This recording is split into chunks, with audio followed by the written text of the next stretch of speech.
আলোচনার জন্য এই মুহূর্তে স্টুডিওতে আছেন সহকর্মী আমিরুল ইসলাম আলিফ। যাচ্ছি তার কাছে। আলিফ, আপনাকে স্বাগত। আলিফ, কিছুক্ষণ আগে ইরানের রাষ্ট্রীয় গণমাধ্যম নিশ্চিত করেছে আয়াতুল্লাহ খামেনির মৃত্যুর বিষয়টি এবং তার জামাতা এবং নাতিও মারা গেছে।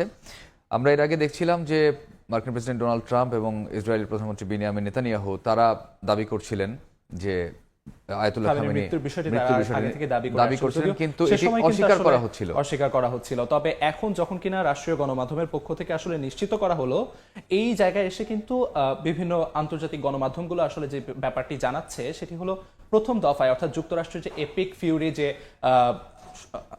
হামলাটি আসলে আক্রমণটি, সেই আক্রমণের প্রথম দফায় যখন কিনা আয়াতুল্লাহ খামেনির কার্যালয়ের সামনে অ্যাটাক করা হলো কিংবা হামলাটি চালানো হলো, ওই সময়ই হয়তো তার মৃত্যু নিশ্চিত হয়ে গিয়েছিল যুক্তরাষ্ট্র কিংবা ইসরায়েল। অর্থাৎ গতকাল প্রথম যে হামলাটা হয়েছিল তার অফিসের সামনে, আসলে কার্যালয়ের সামনে, তখনই হয়তো এই তার মৃত্যুটি নিশ্চিত হয়ে গেছে। যদিও ইরানের জনগণের যে মনোবল সেটি ধরে রাখার জন্য হতে পারে বা যে কোনো কারণেই হোক, তেহরানের পক্ষ থেকে আসলে তা অস্বীকার করে আসা হচ্ছিল। তবে এই জায়গায় আরেকটি দিক কিন্তু আসলে উন্মোচন হয়ে যাচ্ছে। এই যে আয়াতুল্লাহ আলী খামেনি, তার যে ইরানি জাতীয়তাবাদ বা এই যে তার ইরানের জনগণকে ঐক্যবদ্ধ করে রাখার যে একটি প্রয়াস সেই শুরু থেকে ছিল, যেটি কিন্তু ট্রাম্পের আসলে ভয়ের কারণ হয়ে দাঁড়িয়েছিল। তার প্রথম দফায় যখন ট্রাম্প ক্ষমতায় আসে, সেই প্রথম দফার যে জেসিপিও চুক্তি, সেই চুক্তি থেকে যখন কিনা যুক্তরাষ্ট্র অনৈতিকভাবে চুক্তি ভঙ্গ করে বেরিয়ে যায়, একতরফাভাবে বেরিয়ে যায়, এবং সেই সময় থেকে ইরানও কিন্তু আসলে পারমাণবিকভাবে যে শক্তি অর্জন বা শক্তিমত্তা প্রদর্শন, সেই জায়গায় আসলে এই খামেনির অবদান কিন্তু অনস্বীকার্য ছিল এবং সেটি আসলে ট্রাম্পের ভয় ধরিয়ে দেওয়ার জন্য যথেষ্ট ছিল। এবং সেই সময় থেকে গতবারের 9 মাস আগের যখন আক্রমণ হলো ইসরায়েলের পক্ষ থেকে, যুক্তরাষ্ট্রের পক্ষ থেকে, তখন যদিও একটু রাগঢাক রেখেই সবকিছু বলা হচ্ছিল, এই দফায় কিন্তু আসলে ট্রাম্প আর কোনো রাগঢাক রাখেননি। তিনি একদম প্রকাশ্যভাবেই বলে দিয়েছেন শুধুমাত্র ইরানের রেজিম চেঞ্জ করা কিংবা ইরানের এই শাসনকে, আয়াতুল্লাহ আলী খামেনির অধীনে যে শাসন, এই শাসনকে অপশাসন আখ্যা দিয়ে এর থেকে জনগণকে মুক্ত করাই আসলে তার লক্ষ্য। এই ব্যাপারটি তিনি প্রকাশ্যেই ঘোষণা দিয়েছিলেন। এবং সেই জায়গায় যখন কিনা রেজা শাহ পাহলভি আজকে এই খামেনির মৃত্যুর খবর নিশ্চিত হওয়ার পর, রেজা শাহ পাহলভিও কিন্তু তার সামাজিক যোগাযোগ মাধ্যম এক্সে ট্রাম্পকে ধন্যবাদ জানিয়ে পোস্ট করেছেন এবং তিনি জানিয়েছেন ইরানের জনগণের স্বাধীনতা আজ তাদের হাতের মুঠোয়। অর্থাৎ এই জায়গায় যে আসলে একটি বহুমুখী মনোভাব আসলে ইরানিদের মধ্যে প্রকাশ পাচ্ছে, সেই ব্যাপারটি কিন্তু স্পষ্ট হয়ে উঠছে মামুন।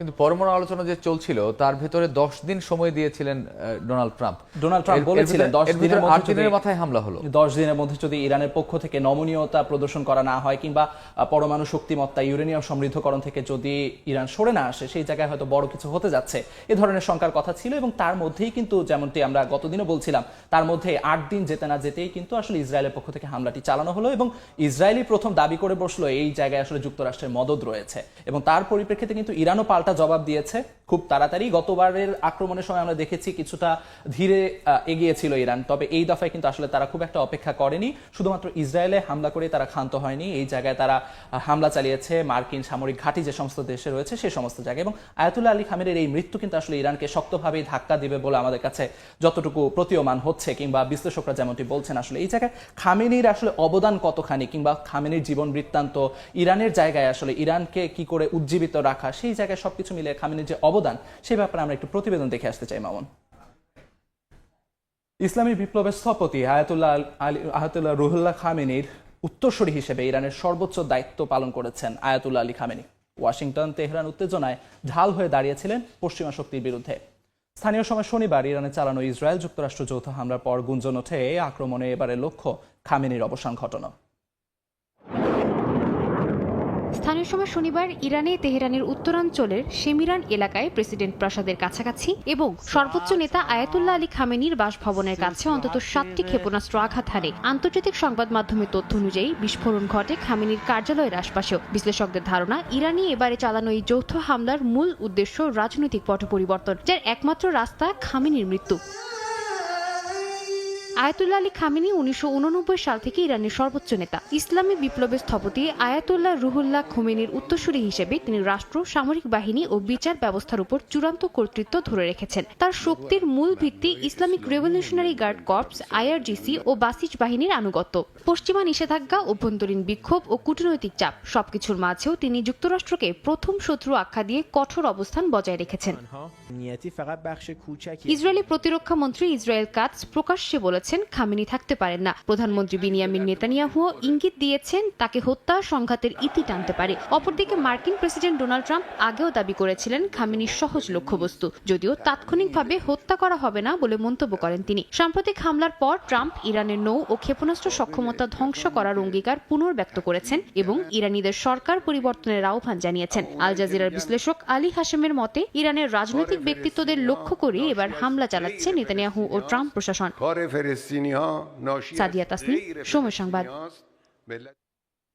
মধ্যপ্রাচ্যের এই যে বর্তমান পরিস্থিতি আমরা জানিয়ে আলোচনা করছিলাম, আমরা সেই আলোচনায় যদি আরেকবার একটু ফিরি মামুন, যেমনটি আমরা প্রতিবেদনে দেখছিলাম আসলে আয়াতুল্লাহ আলী খামেনির যে ভূমিকা সেই জায়গায়, আসলে ইরানের যে শক্তিমত্তা সেই জায়গায়, এবং বিভিন্ন দিক থেকে কিন্তু আসলে ইরানের এখনকার পদক্ষেপ কি হতে যাচ্ছে। এবং ওই যে আমি যে প্রতিবেদনে যাওয়ার আগে বলে গেলাম যে রেজা শাহ পাহলভির পক্ষ থেকেও ট্রাম্পকে ধন্যবাদ জানিয়ে কিংবা ইরানের নতুন স্বাধীনতার যে বিষয়টি তুলে আনা হচ্ছে, সবকিছু মিলিয়ে আসলে সমস্ত মধ্যপ্রাচ্যের রাজনৈতিক পরিস্থিতি আমেরিকার মধ্যেও তো ডেমোক্র্যাট সেনেটরদের কেউ কেউ এই হামলার বিরোধিতা করছেন। ঠিক তাই। এই কিছুক্ষণ আগে মার্কিন সিনেটর তিনি কিন্তু আসলে ট্রাম্পের এই যে হামলা চালানো, ইরানের রেজিম চেঞ্জের যে হামলা চালানোর নিন্দা জানিয়েছেন এবং তিনি বলেছেন ট্রাম্প আসলে প্রকাশ্যে মিথ্যাচার করছেন আমেরিকান জনগণের কাছে, মার্কিন জনগণের কাছে আসলে মিথ্যাচার করছেন এবং এই আক্রমণটিকে তারা অনৈতিক আক্রমণ হিসেবে কিংবা নীতিসঙ্গত নয় এমন একটি দাবিও কিন্তু মার্কিন সিনেটররা করছেন আসলে। এবং সেই জায়গায় গত দফায় আমরা দেখেছিলাম মার্কিন নাগরিকরা কিন্তু আসলে এই আক্রমণের পক্ষে ছিলেন না কিংবা বিভিন্ন ধরনের মতভেদ ছিল, যদিও সেই মতভেদকে পুরোপুরি উপেক্ষা করে আসলে ট্রাম্প সেই আক্রমণ চালিয়েছিল। এ দফায় আসলে তার ব্যতিক্রম হয়নি। ট্রাম্প আসলে তার যে স্বভাবসুলভ যে খামখেয়ালিপনা কিংবা তার যে আসলে একরোখা মনোভাব, সেই মনোভাব থেকে আসলে ট্রাম্প এই হামলা এককভাবে পরিচালনা করার যে দুঃসাহসিকতা সেটি তিনি দেখিয়েছেন আসলে, এবং তারই ফলশ্রুতিতে আজকের এই পরিণতি। এবং এই জায়গায় আমি আপনার মাধ্যমে দর্শকদের জানিয়ে রাখতে চাই, ট্রাম্প কিন্তু শুরু থেকেই এই আক্রমণের মূল লক্ষ্য হিসেবে বলে যাচ্ছিল ইরানের জনগণের বিরুদ্ধে তাদের আক্রমণ নয় কিংবা যুদ্ধ নয়, তাদের লক্ষ্য ছিল ইরানের জনগণকে আসলে স্বাধীনতা এনে দেওয়া, এমনটি আসলে ট্রাম্পের পক্ষ থেকে বলা হচ্ছিল। আয়াতুল্লাহ আলী খামেনির শাসনকে অপশাসন আখ্যা দেওয়া হয়েছিল এবং এখন তাদের পরবর্তী পদক্ষেপ আসলে কি হতে যাচ্ছে সেটি নিয়ে আসলে কিন্তু আয়াতুল্লাহ খামেনির পর এখন নেতৃত্বে আসলে ইরানে কে আসবে? যেহেতু দেখুন এই জায়গায় আসলে একটি গুরুত্বপূর্ণ কথা আপনাকে বলে রাখতে চাই, গত দফায় 9 মাস আগে যখন আক্রমণ হচ্ছিল তখন কিন্তু আয়াতুল্লাহ আলী খামেনি তার মৃত্যুর পর আইআরজিসি কর্পসের যে প্রধান তাকে দায়িত্ব দিয়ে যাবেন এমন একটি কথা তিনি বলেছিলেন। তখন তিনি সময় পেয়েছিলেন হাতে, সেই জায়গা থেকে হয়তো বলতে পেরেছিলেন, কিন্তু এই দফায় আসলে তিনি কিন্তু এই আক্রমণ শুরু হওয়ার পর আর প্রকাশ্যে কোনো বক্তব্য দিতে পারেনি এবং এখন ধারণা করা হচ্ছে প্রথম দফাতেই আসলে তিনি শহীদ হয়েছেন কিংবা নিহত হয়েছেন। সেই জায়গায় আসলে তিনি আসলে তার পরবর্তী কাকে তার উত্তরসূরি হিসেবে দিয়ে যেতে চাচ্ছেন, প্রকাশ্যে কোনো তথ্য তিনি আসলে দিয়ে যেতে পারেননি। আর সামরিক সক্ষমতার কথা যদি বলি, যে আমরা দেখেছি যে গতকাল হামলার পরপরই মধ্যপ্রাচ্যের যে মার্কিন ঘাঁটিগুলো রয়েছে, বাহরাইন, কাতার, সৌদি আরব, বিভিন্ন মার্কিন ঘাঁটিতে কিন্তু পাল্টা হামলা করেছে ইরান। সেক্ষেত্রে আমরা যদি বলি যে ইসরায়েল এবং যুক্তরাষ্ট্রের যে যৌথ আগ্রাসন, যৌথ হামলা, এই যৌথ হামলা ঠেকাতে ইরান আসলে প্রস্তুত কতটুকু বা সেই সক্ষমতা ইরানের রয়েছে কিনা? এই প্রস্তুতির বিষয়টি যদি আমি বলতে চাই, আসলে এই আমরা যদিও জানি আমিরুল যে ইরানের সমস্ত সামরিক সক্ষমতা সম্পর্কে কিন্তু সব তথ্য প্রকাশিত আসে না। এটি আমি বলতে যাচ্ছিলাম কেবল যে এই জায়গায় আসলে এই যে পারমাণবিক আলোচনা চলছিল, পরমাণু ইস্যুকে নিয়ে, ইউরেনিয়াম সমৃদ্ধকরণ নিয়ে যে আলোচনা চলছিল, এই আলোচনার মধ্যেও কিন্তু স্যাটেলাইট চিত্রের মাধ্যমে ধরা পড়েছে ইরান তার পারমাণবিক যে শক্তি স্থাপনাগুলো রয়েছে, ফোর্দো, ইস্পাহান, এসব যে সমস্ত জায়গায় আসলে গত দফায় বা আগে আক্রমণ চালানো হয়েছিল, সেই জায়গাগুলোতে কিন্তু আসলে শক্তিমত্তা বা এই নিরাপত্তা নিশ্চিত করার জন্য কনক্রিটের ঢাল দিয়ে সেটিকে আসলে নিরাপদ রাখার চেষ্টা করা হচ্ছিল এবং সেই জায়গায় আসলে তাদের পরমাণু সমৃদ্ধকরণ কিংবা সবকিছু মিলিয়ে সামরিক শক্তিমত্তার আসলে যে জায়গাটি, সেই জায়গাটিতে আসলে তারা কিভাবে এখন এই খামেনির মৃত্যুর পরবর্তীতে আসলে তারা কি পদক্ষেপ নিতে যাচ্ছে সেই ব্যাপারে আসলে যত সময় গড়াবে তত আসলে আমাদের সামনে স্পষ্ট হতে থাকবে। এবং এই জায়গায় আসলে মার্কিন যে সেনা ঘাঁটিগুলো রয়েছে, সেই সেনা ঘাঁটিগুলো মুসলিম অধ্যুষিত দেশগুলোতে হওয়ার পরেও কিন্তু কাতার, বাহরাইন, তারা কিন্তু ইরানের বিরুদ্ধে প্রতিশোধমূলক পদক্ষেপ নেওয়ারও হুঁশিয়ারি দিয়েছে।